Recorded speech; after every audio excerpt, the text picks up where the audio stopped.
យុធាអាមេរិកលុបចោលការធ្វើសមយុទ្ធវាលោកឆ្នេរសមត្ថរួមគ្នាដែលត្រៀមធ្វើឡើងជាមួយកូរ៉េខាងត្បូងនាខែក្រោយដោយលើកឡើងអំពីបញ្ហាខ្វះខាតកងទ័ពដោយសារសង្គ្រាមអ៊ីរ៉ង់ការលុបចោលនេះកើតឡើងក្រោយប្រធានាធិបតីអាមេរិកលោកដូណាល់ត្រាំចេញបញ្ជាគួរឲ្យភ្ញាក់ផ្អើលមួយដើម្បីបង្រួមការបញ្ចេញសាច់ដុំយោធាប្រចាំឆ្នាំជាមួយកូរ៉េខាងត្បូងដែលទើបតែបញ្ចប់កាលពីថ្ងៃទី21ខែសីហាដែលលើកឡើងពីបញ្ហាចំណាយនិងព្រោះកូរ៉េខាងត្បូងបដិសេធចូលរួមក្នុងសង្គ្រាមអ៊ីរ៉ង់អ្នកនាំពាក្យកងម៉ារីនកូរ៉េខាងត្បូងបាននិយាយកាលពីថ្ងៃច័ន្ទថាកងម៉ារីនអាមេរិកបានជូនដំណឹងជាផ្លូវការមកភាគីកូរ៉េខាងត្បូងកាលពីខែមិថុនាថាលទ្ធភាព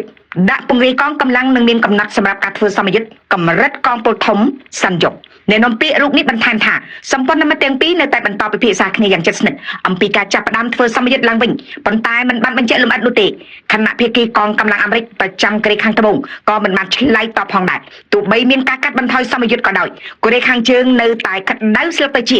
ដោយបានបាញ់មីស៊ីលផ្លោងចម្ងាយខ្លីជាង10គ្រាប់កាលពីសប្តាហ៍មុននិងបានចេញថ្លែងការណ៍ថ្កោលទោសចំពោះការបញ្ចេញសាច់ដុំយោធានេះក្រៅពីបាញ់មីស៊ីលគំរាមកូរ៉េខាងជើងថែមទាំងបានចេញថ្លែងការណ៍ថ្កោលទោសលបែងសង្គ្រាមនេះដោយចាត់ទុកថាជាការត្រៀមលក្ខណៈឬហាត់សមសម្រាប់ការឈ្លានពានលើទឹកដីរបស់ខ្លួន